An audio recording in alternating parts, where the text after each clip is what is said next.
Qumran era una población a 13 kilómetros al sur de Jericó, junto al Mar Muerto, donde vivía en comunidad un grupo de esenios. Se ha identificado como la ciudad de la sal, mencionada en el libro de Josué, y su primera ocupación habría sido probablemente en el siglo VIII o VII a.C., cuando se fortificaron los límites orientales del reino. Al caer el reino de Judá, la fortaleza fue abandonada y no se repobló hasta finales del siglo II a.C. Fue entonces cuando la ciudad se renovó, restauró y amplió, y a comienzos del siglo I a.C. se construyó un acueducto para llevar el agua a Qumran y llenar así las numerosas cisternas con las que contaban, fundamentales en una zona donde hacía tanto calor y era tan seca. El monasterio estaba amurallado y contaba con una torre de vigilancia, salones con funciones públicas y un edificio principal con varias habitaciones dispuestas en torno a un patio. Además, se han encontrado bodegas, cocinas, un taller de fabricación de vasijas, baños rituales, 6 cisternas que recogían el agua de la lluvia que eran canalizadas desde los montes por acueducto y un lugar de estudio de la Torá. Esta sala de los escribanos fue hallada con bancos, mesas y con los tinteros, unos de ellos con tinta seca. En el año 31 a.C., un terremoto dañó seriamente los edificios, lo que hizo que la comunidad abandonara el lugar, hasta que 30 años después, algunos miembros de la comunidad regresaron y se establecieron allí de nuevo. El asentamiento fue destruido durante la guerra judía contra Roma, en torno al año 68 después de Cristo. Nunca más fue repoblada. Hoy en día, Qumran son unas ruinas en un territorio escarpado en el desierto de Judea. Nada espectacular ni significativo, a no ser porque en 1947 un beduino, buscando una cabra que se la había perdido en esta zona occidental del Mar Muerto, hizo una de las más grandes hallazgos arqueológicos del siglo, al descubrir lo que hoy ya son los famosos rollos del Mar Muerto o de Qumran. Parece ser que ante la llegada del ejército romano, los esenios ocultaron en cuevas naturales y casi inaccesibles lo que para ellos consideraban más valioso de sus posesiones, una serie de rollos, sus escrituras. El pastor Mohamed David, yendo a buscar su cabra, lanzó una piedra en la abertura de una cueva. Oyó un ruido de algo que se rompía y huyó del lugar con miedo pensando que la cueva estaba habitada por espíritus.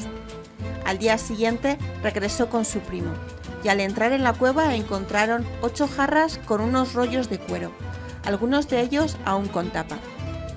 Sacaron las jarras y buscaron en el interior esperando encontrar oro, pero solo encontraron trozos de cuero con columnas de caracteres que no entendían. Este material fue vendido, ignorantes del hallazgo que habían hecho y del valor de su contenido. Después de pasar por varios propietarios, reaparecieron en Egipto y en Estados Unidos. Se publicaron algunos fragmentos, comprendiendo así su gran valor y despertando el interés por el descubrimiento. En 1949 se comenzaron campañas de exploración en los alrededores de la gruta de Qumran. Tanto arqueólogos como beduinos comenzaron a buscar más cuevas, con la esperanza que detrás de tantas material arqueológico podía haber un gran negocio para unos y un gran descubrimiento para los otros. Desde 1947, que se descubrió la primera cueva, hasta 1956, que se encontró la cueva 11, aparecieron más de 800 pergaminos y multitud de fragmentos escritos en su mayoría en hebreo. También se hallaron escritos en arameo y griego. En estos años se produjeron también varios saqueos y hasta 1961 no se recuperaron todos los manuscritos sustraídos. Además, muchos rollos fueron incautados por el gobierno israelí a un anticuario por una cuantiosa indemnización en 1969. La datación de los hallazgos van desde escritos del año 150 a.C. hasta el 70 después de Cristo, momento en el que la comunidad esconde sus documentos y desaparece. ¿Pero qué tienen en especial estos manuscritos? De los 850 manuscritos encontrados, 225 son copias de libros bíblicos y los demás son escritos religiosos esenios. Por un lado, los manuscritos de Qumran ofrecen un testimonio de primera mano y de primerísima calidad para el conocimiento de la historia del judaísmo clásico y, por lo tanto, de los orígenes del cristianismo en un contexto judío de Palestina del siglo I, ya que los primeros cristianos también eran judíos.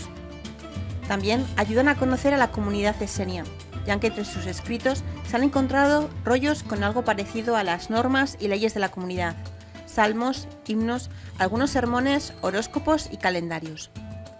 Entre estos rollos destaca el llamado rollo del templo, que tiene más de 8 metros y que describe un templo judío idealizado, que nunca se construyó, junto con extensas regulaciones detalladas sobre los sacrificios y las prácticas del templo. La regla de la guerra, en la que se expone la estrategia y organización de la guerra de los hijos de la luz contra los hijos de las tinieblas, o el rollo del tesoro. Mientras que los otros rollos están escritos en cuero o papiro, este rollo está escrito en cobre y contiene un listado de lugares en los que están escondidos o enterrados varios objetos de oro y plata o cuestiones contables. Entre estos manuscritos esenios también hay textos apócrifos, como el libro de Enoc, el testamento de los 12 patriarcas o el libro del Jubileos. Pero los documentos más importantes son los textos bíblicos.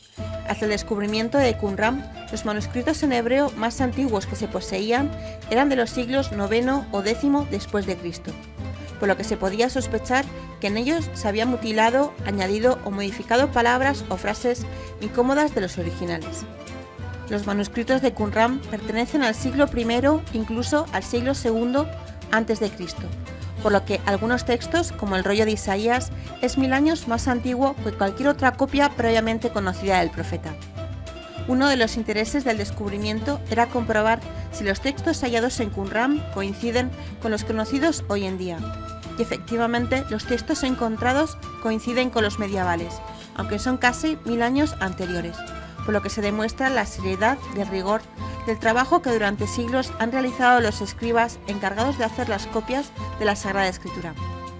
Estos manuscritos son las copias más antiguas que se disponen en lengua hebrea del Antiguo Testamento o Biblia judía, y demuestran que los textos bíblicos que han llegado hasta nosotros han sido transmitidos de una manera fiel y sin apenas alteraciones. Las pocas variantes que presentan coinciden en gran parte con algunas ya atestiguadas por la versión griega de los 70, hecha en Alejandría en el siglo III-II a.C., o por el Pentateuco samaritano, transmitido por este grupo religioso judío.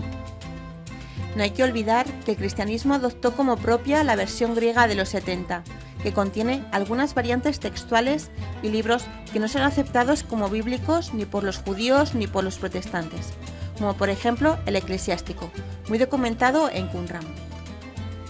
La transmisión cuidadosa de la escritura durante siglos deja claro que el texto sagrado no se ha acomodado a los grupos o a los tiempos y pone de manifiesto el esmerado cuidado en la transmisión de los libros bíblicos. Las variantes que aparecen se explican por las ediciones sucesivas de un único ejemplar y que los copistas pretendieron explicar algunas expresiones oscuras que en otro modo resultarían extrañas para los lectores más tardíos. Los manuscritos contienen fragmentos de cada libro del Antiguo Testamento, excepto el libro de Esther, aunque no todos de la misma manera. Algunos, como el libro de Isaías, están prácticamente íntegros, y de la mayoría solo hay pequeños fragmentos. También se han encontrado tiras pequeñas de cuero de textos del Éxodo y del Deuteronomio para colocar en las filacterias.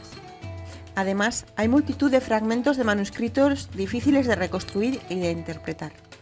Entre los textos de Qumran no hay ninguno del Nuevo Testamento, ni ningún escrito cristiano. En algún momento se pensó que 2 fragmentos de papiro encontrado en la cueva 7, la única en la que todos los manuscritos estaban en griego, podía ser un pasaje del Evangelio de Marcos, pero los fragmentos son demasiado pequeños y es complicado sostener esa identificación. Está claro que el ambiente doctrinal de Qumran no influyó nada en los orígenes del cristianismo, pues la comunidad del Mar Muerto era sectaria, minoritaria y apartada de la sociedad judía, mientras Jesús y las primeras comunidades cristianas vivieron en la sociedad judía de su tiempo. Pero a pesar de todo, los documentos han servido para aclarar algunos términos y expresiones habituales en aquella época y que hoy resultaban difíciles de entender. De este modo, se comprende mejor el ambiente judío tan plural en el que nació el cristianismo. Las investigaciones de los manuscritos de Qumran también han dado pie a numerosas hipótesis y especulaciones. Por un lado, hipótesis del origen del propio yacimiento de Qumran. Unos pensaron que era una fortaleza celota y otros una villa de recreo para saduceos. Pero ninguna de las dos premisas explicaría la conexión existente entre el asentamiento de Qumran y los rollos encontrados en las cuevas próximas con las jarras típicas, los tinteros y lo hallado en el propio yacimiento, por lo que la mayoría de los investigadores concluyen que es un asentamiento esenio. También se habló de una conspiración por parte del Vaticano o del rabinato judío para que los textos no fueran publicados, ya que había que ocultar algunos textos polémicos que podrían causar problemas a la Iglesia o al judaísmo. El contenido de los rollos terminó de publicarse en 1993. Pero ante estos rumores, la biblioteca de Huntington, de San Marino, en California, abrió sus puertas a todo investigador que quisiera utilizar las colecciones fotográficas de los textos de Qumran, depositados allí como medida de seguridad durante la Guerra del Golfo. Por su parte, el Departamento de Antigüedades de Israel autorizó una edición de microfichas con todas las fotografías existentes de los manuscritos. Y en 2011, el Museo de Israel, lugar donde están custodiados los manuscritos, puso a disposición el material a la tecnología de Google, quien ha digitalizado los 5 rollos principales. A través de una web interactiva creada por el Museo de Israel y la tecnología de Google, es posible consultar y explorar estos antiguos manuscritos bíblicos, con un gran nivel de detalle. El sitio permite acceder a imágenes de alta resolución e incluye también información histórica y breves vídeos explicativos sobre los textos y su procedencia. Dejo el enlace en la descripción. En la actualidad, el Santuario del Libro de Jerusalén atesora 8 de los manuscritos más extensos de los rollos del Mar Muerto. Otra gran parte los tiene la Autoridad Arqueológica de Israel. El resto, muchos de ellos fueron troceados para su venta, están diseminados en colecciones de Jordania, París, Oslo y California. En definitiva, los manuscritos de Qumran tienen un valor incalculable.